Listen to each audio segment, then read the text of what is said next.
Pleased to welcome Professor Lorenzo Moroni. He's the founder of the MERLN Institute for Technology-Inspired Regenerative Medicine and full professor in biofabrication for regenerative medicine. He has over 350 publications and has received several awards in his career already. His work focuses on developing new biofabrication technologies to generate libraries of 3D scaffolds able to control cell fate. Yeah. His overarching goal is to create new solutions for regenerative medicine and understand the fundamental phenomena at the base of the observed regenerative process. So first of all, Professor Lorenzo, thank you for having the talk with us. Thank you, David, for having me here with you. To kick off our interview, we'd like to ask you, what was your motivation to work in the field of tissue engineering and regenerative medicine? I think my motivation essentially laid down to the fact that I wanted to be a physician, but I was always intrigued by the math and physics aspects when I was a kid in high school. I actually started with both medicine and engineering, and then I realized that in the second year of my engineering track, there was at that time a new, not anymore new, track in engineering. It was biomedical engineering, and that was kind of fitting both the biomedical side of things and the engineering side of things. And then within that path, I got more and more intrigued into how machines are being engineered that actually can be used as a kind of life-saving support. A classical example is the extracorporeal blood circuit system that would allow for heart transplants. And from there, actually, I think I got curious about tissue engineering. I think it always comes also with people that can inspire you. So I was following not even the course of tissue engineering, but actually a talk by the teacher that was giving the course on tissue engineering in my university. And that talk to me was really just an eye opener. How fascinating could be to apply materials and different kind of fabrication technologies with cells to make tissues in our body that would not be able to regrow by themselves. Wow! So that actually kind of got me intrigued and motivated to get more information about it, and then indeed to follow more courses. And from there, indeed, I started as a Ph.D. student in the field and never stopped. So, as you said, coming a long way into tissue engineering research, how did the techniques evolve throughout the years, and how do you keep innovating or keep track of all these things? Some technologies actually have not evolved so much in terms of power of the technology, but we have evolved in terms of sheer amount of knowledge. And so also how we can nowadays manipulate these technologies in the good way, right? In the way that we really go beyond what is maybe even commercially allowed by certain providers, and we actually can expand the palette of for example, if you take scaffolds for tissue regeneration, of architectures that you can make nowadays. Whereas in the early days when I was a PhD student, you would be only stuck with 2 or 3 maximum architectures, and that was also the amount of influence that you could have at the interface with cells. In the context of in vitro models, I think there has been a huge, to make an opposite parallel, a huge kind of evolution with the technologies there, because we have moved from the classical mini chamber that will allow only flow control of your nutrients into the microbioreactor. That is the mini chamber of our in vitro models. But we also then are now going more and more into multi-organ connected together biosensors. I just came out from a session where they were like showing really super nice, the integration between different biosensors in 3D, also different biophysical stimuli such as electrical or mechanical stimuli. Now all integrated together, I think this also really provides quite a powerful little home for cells to then really interrogate them on how they behave in really much more human physiological conditions. Regarding your latest news on your website, could you please elaborate a little bit on the bioprinting in space? What is the goal of that, and why is it that relevant? Yeah, this is also another fascinating project we just started a couple of years ago. So what we want to do is to use space as a sort of accelerator of aging. It is known, Okay. there is this, there's been known for many years, but there has been the kind of validation from this beautiful experiment of the Scott twin brothers. These are two astronauts from the NASA. Twin brothers have the same genetic makeup. Oh, yes. One stayed in the International Space Station for 6 months, and the other one at home on Earth for the same 6 months. And actually, they have seen that indeed, by being exposed to microgravity and to cosmic radiation for so long, it really provides quite some modification at the genetic level into your makeup, which actually indicates faster aging than back on Earth. I think there is a rough estimation, and then please take this rough, that approximately for 6 months in space, it's equivalent about 10 years on Earth. Yeah. So using space actually would be useful for looking into these aging processes, and then I think in vitro models made by bioprinting, where we want to have more complexity, in the biological models that we are studying, would enable us to then not only study the more fundamental aging processes, but also possible anti-aging therapies if we can, that we could apply in these accelerated conditions to test if they would have a counter benefit on Earth. Okay. This is a thing for us on Earth. Actually, I have to say that if you talk to space agencies, there is maybe also something that at the first sounds actually a little bit crazy, but actually they are very serious about it. And then when they are thinking already in the future, when we will be able to have long-term manned missions in space, think about the famous first man in Mars, if we will ever get there. But if we get there, I think they want to get ready for emergency situations. So they are looking at bioprinting as a way that if something happens, during this long trajectory, obviously it's not going to be so easy to make a U-turn as we do in our streets.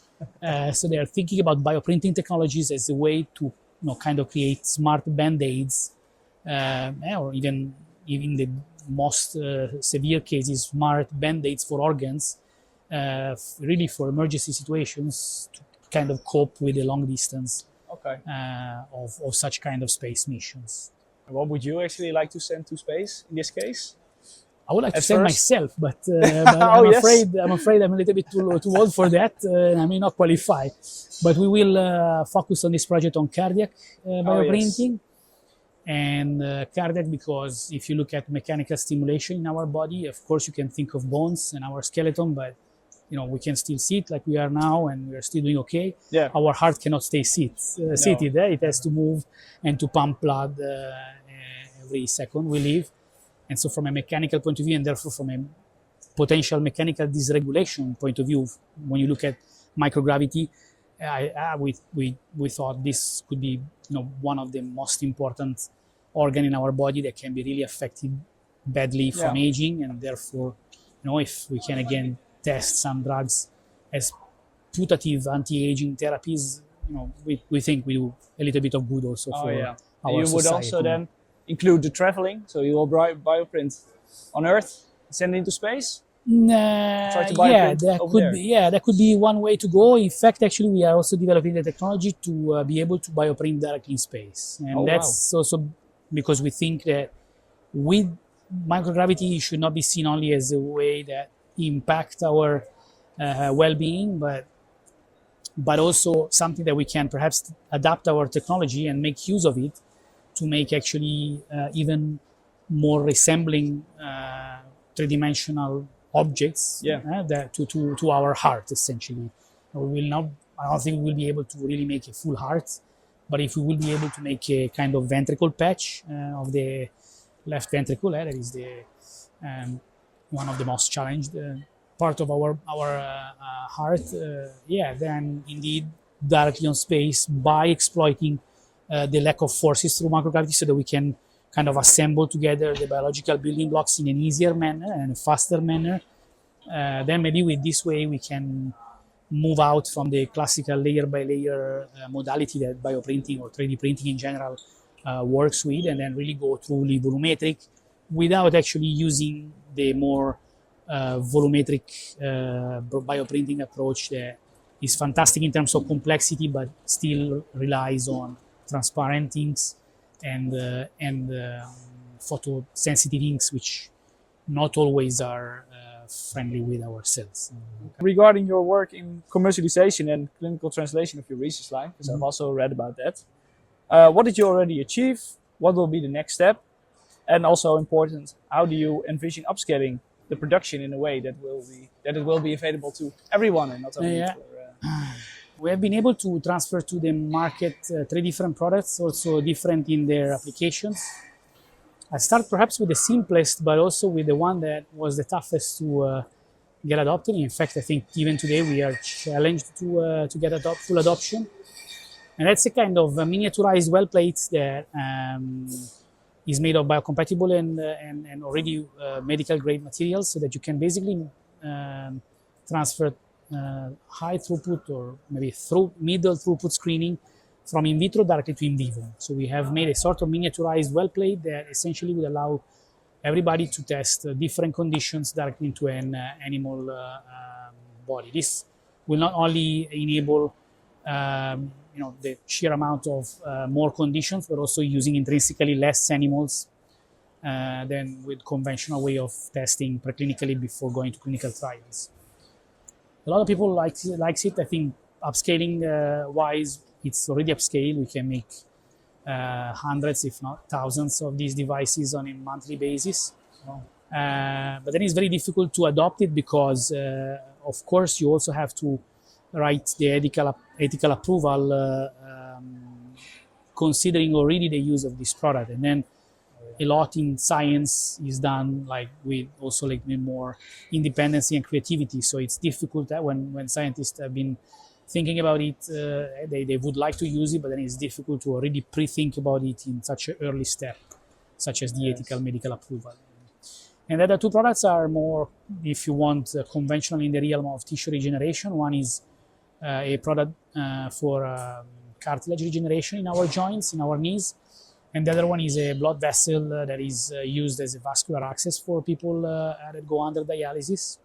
In both cases, it's quite if I simplify it now, it's quite a marriage between designing materials and material surface properties, as well as the volumetric architectures, so the architectural properties of the biomaterials that we have been using, and the biological function that they would have to solve, with chondrocytes for hyaline cartilage in our knees, with endothelial cells and smooth muscle cells for blood vessels.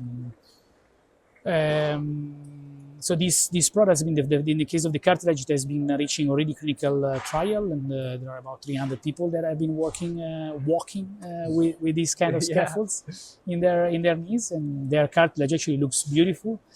I think the challenge there is to go beyond academic hospitals and then penetrate into hospitals that have, kind of more daily life, easier in a way, clinical problems, where maybe they don't see the need for such a more complex product again. So it's always a balance between how much complexity is needed and how then easy is this new solution to be transferred on everyday life in also smaller hospitals.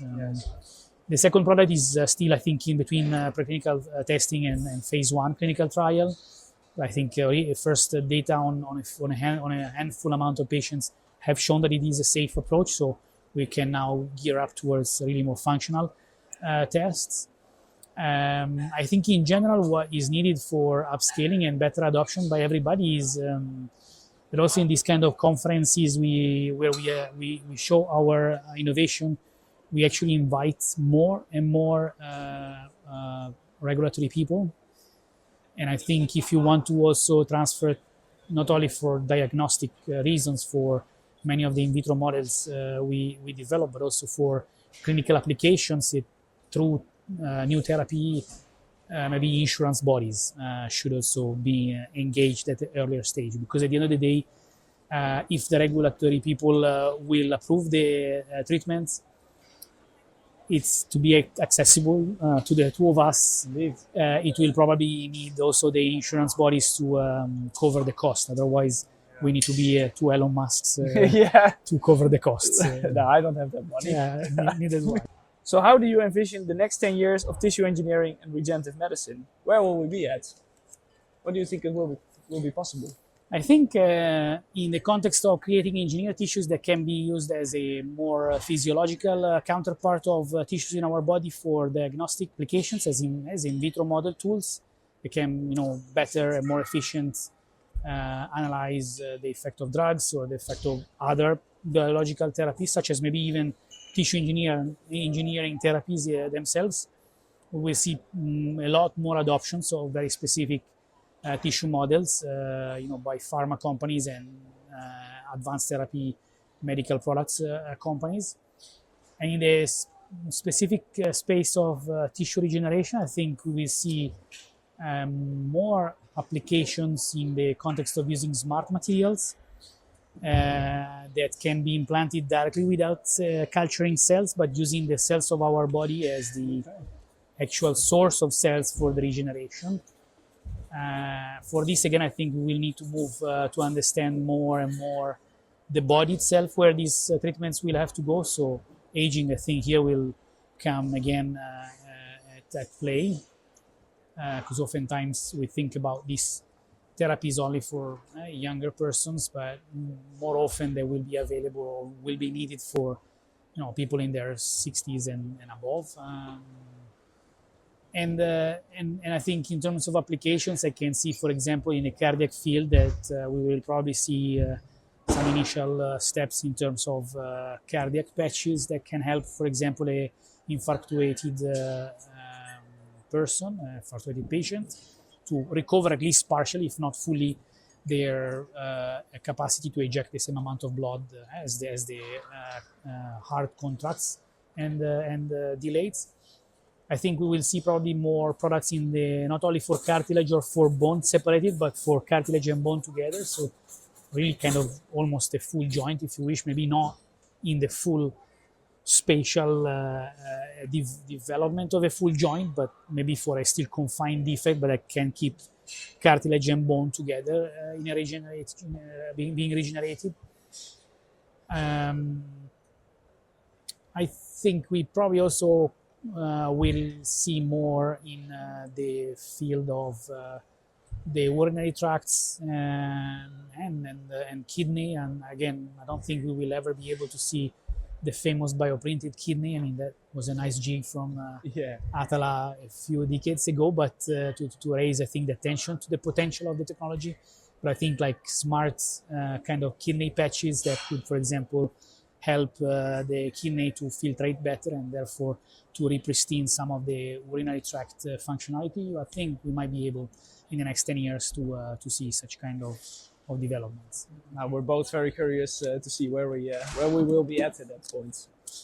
As a last question, as we all know that artificial intelligence is quite booming. Yeah. Could you please explain how this, first of all, if it could accelerate your research, but also how it could accelerate your research? Yeah, AI, I think, is indeed one of the next frontier, right? And I think we also I think we don't need to be afraid of it and we need to embrace it, but we also need to regulate it well. It can be dangerous, I think, and maybe not necessarily for the use of in healthcare solutions or in high-tech solutions for healthcare, but I think maybe more in terms of creating a kind of alternative intelligence that actually could even be potentially stronger or more enabling than our own intelligence.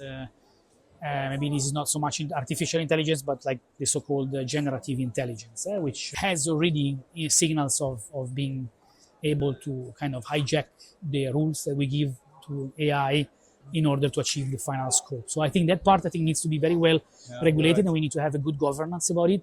In the context of healthcare, I think and specifically, more specifically, our own work, I think it can tremendously help. For example, we have now an impressive amount of data on different biomaterials, simple biomaterials, more complex biomaterials, different chemistries, different architectures, different surface properties. We were talking about the couple of products that I have transferred to the market. Also, different cells that are put at the interface with these biomaterials. So, if we would be able to use AI to guide us through this kind of ocean of data and really kind of streamline what has been working well and what really doesn't have so much of a strong effect for a given tissue to be regenerated, I think that indeed could potentially be a very powerful tool that could accelerate not only my research but all of our research in the field of tissue regeneration, and as well as again in the field of creating a three-dimensional in vitro model for diagnostic or therapeutical analytical solutions. So that's, I think, where I would see AI really being powerful and placed at a good use. Well, that was our interview. I want to thank you very much for thank you, Devin, the as well. and we'll see you next time.